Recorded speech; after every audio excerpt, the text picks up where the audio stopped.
नमस्कार मंडळी, आपल्या चॅनलवर तुमचं स्वागत आहे. आजच्या ब्लॉगची सुरुवात थोडीशी वेगळी होत आहे, कारण मी आलेली आहे भाज्या घेण्यासाठी बाजारात. आमच्याकडे संध्याकाळी 4 ते 5 वाजता भाज्या किंवा बाजार भरतो.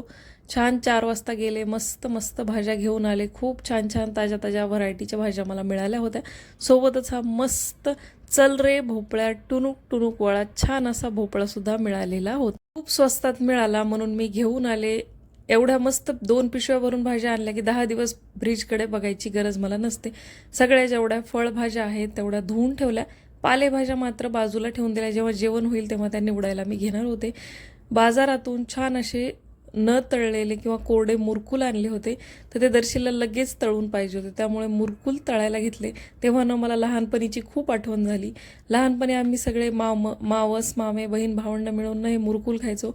1 रुपयाला किंवा 2 रुपयाला याचा पुडा असायचा ना, आम्ही ह्याला बॉबी म्हणायचो. बॉबीचा पुडा किंवा ते लांब लांब बोटात घालायचे दोडके असायचे मोठे मोठे, जे 1 रुपयाला किंवा 2 रुपयाला मिळायचं. एवढी आठवण आली ना, खूप छान वाटलं. मस्त असे भरपेट मुरकुल खाल्ले आणि लहानपणीच्या आठवणी जाग्या केल्या. तुमच्याकडे मुरकुलला काय म्हणायचे ना किंवा काय म्हणतात ते मला कमेंट्स करून नक्की सांगा. दिवे लागणीची वेळ झाली होती, दिवा लावला. संध्याकाळी मी रोज घरात कापूर जाळते. कापूर जाळल्यामुळे वातावरण खूप प्रसन्न होतं आणि घरातली निगेटिव्हिटीसुद्धा कमी होते. दारातसुद्धा मी जिथं रोज रांगोळी काढते ना, तिथं छोटासा दिवा आणि धूपसुद्धा लावते. धूप दिवा अगरबत्ती सगळं करून झालं होतं आणि दर्शीलची अशी तर गडबड चालू होती की तू नेमकं बाहेर काय करायला लागलीस. मुरकुल आणले तेव्हा त्यासोबतच पाणीपुरीसुद्धा आणली होती कोरडी. त्यामुळे आज जेवणामध्ये फक्त बटाटे उकडले, पाणीपुरीचं पाणी बनवलं आणि पाणीपुरी केली. मस्त पाणीपुरी खाल्ली आणि दिवसाचा शेवट केला. दुसऱ्या दिवशीची सकाळ खूप प्रसन्न झाली होती, कारण शेजारणीने सकाळी सकाळी जगन्नाथपुरीचा प्रसाद आणून दिला होता. सोबत ही छानशी मूर्तीसुद्धा आणून दिलेली होती. असं कुणी काही प्रसाद किंवा देवाच्या वस्तू आणून दिल्यानं मला खरंच खूप छान वाटतं. आणि हा जो जगन्नाथपुरीचा प्रसाद आहे ना, तो सुद्धा सेम द्वारकेच्या प्रसादासारखा आहे, ज्यामध्ये ही गोड खारी मिळते किंवा गोड चिरोटे ज्याला आपण म्हणतो ते मिळतात आणि हे खायला मला खरंच खूप आवडतात. मस्त आज सुट्टीचा दिवस होता, त्यामुळे हा जो म्हातारीचा भोपळा आहे तो कापायला घेतला आणि कापल्यावर तर इतका आनंद झाला की एवढ्या कमी पैशामध्ये 110 रुपयाला मला भोपळा मिळाला आणि इतका मासाळू लाल बुंद आणि गोड होता ना की काय बघायचंच कामा नाही. माझ्या सुखाला काही पारावाराच उरलेला नव्हता. थोडासा भोपळ्याचा तुकडा काढून घेतला, कारण आज करायचं होतं इडली सांबर. मी कालच्या व्हिडिओमध्ये जे दाखवलं ते डाळ आणि तांदूळ भिजवलेलं होतं. भाज्या जिथं मी धुत होते तिथं सगळ्या भाज्या आवरल्यानंतर संध्याकाळी डाळ आणि तांदूळ फिरवून घेतलं आणि आज दुपारपर्यंत, संध्याकाळी जरी आपण फिरवलं तरी दुपारी 12-1 वाजेपर्यंत छान पीठ फुलतं. मला दुपारी इडल्या करायच्या होत्या, त्यामुळे 12-1 वाजेपर्यंत, आता थोडीशी गरमी आहे त्यामुळे मस्त पीठ फुलून तयार झालेलं होतं. तुम्ही बघू शकता. उन्हाळ्याच्या दिवसात ना इडली डोशाच्या पिठाची काही वेगळीच मजा असते. मस्त फुलून हे आंबट झालेलं असतं. नेहमी जर तुम्हाला इडली करायची असेल ना, तर मी एक टिप तुमच्यासाठी सांगेल की 3 वाट्या जर तांदूळ घेतले रेशनचे, तर 1.25 वाटी उडदाची डाळ घ्यायची, थोडेसे मेथीचे दाणे त्यामध्ये घालायचे आणि 1 वाटी आपली जी छोटी वाटी असते घरातली भाजीची वाटी, तिने 1 वाटीनं पोहे भिजू घालून बॅटरमध्ये अर्धा तास पोहे भिजू घालायचे आणि ते बॅटरचं आपण जे डाळ तांदूळ फिरवतो ते फिरवताना त्यामध्ये घालायचे. यामुळे इडली अगदी मऊसूद होते आणि सॉफ्ट होते. पीठ खूप छान फुलून तयार झालेलं होतं ना, त्यामुळे आज पिठामध्ये सोडा वगैरे मी घातलेला नाही, फक्त मीठ घातलं आणि पीठ तयार करून घेतलं. आता माझ्याकडे हे स्टीलचं इडली पात्र आहे, ज्याला मला तेल लावायची गरज असते सुरुवातीला. आता तुम्ही इडली पात्राला खाली तेल लावता का नाही हे मला कमेंट्स करून नक्की सांगा. मी तर लावते, त्यामुळे इडल्या निघतात. तेवढ्या इझिली निघत नाहीत, पण बऱ्यापैकी तरी निघतात.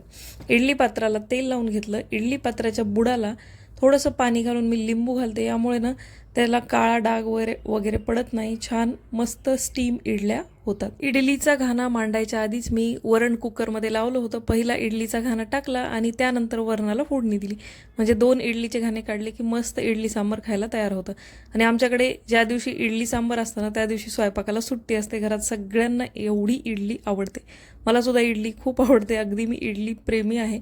छान इडल्या स्टीम करून घेतल्या, सांबर केलं. मस्त इडली सांबरवर ताव मारला आज. आणि सुट्टीचा दिवस ज्या दिवशी इडली सांबर असताना त्या दिवशी माझा खरंच खूप छान जातो. आता दर्शीलला सुद्धा सुट्ट्या लागलेल्या आहेत शाळेला, आणि त्याला सुट्ट्या लागल्या आहेत, त्यामुळे काही ना काही बिनकामाचे कुटाणे आमचे दिवसभर चालू असतात.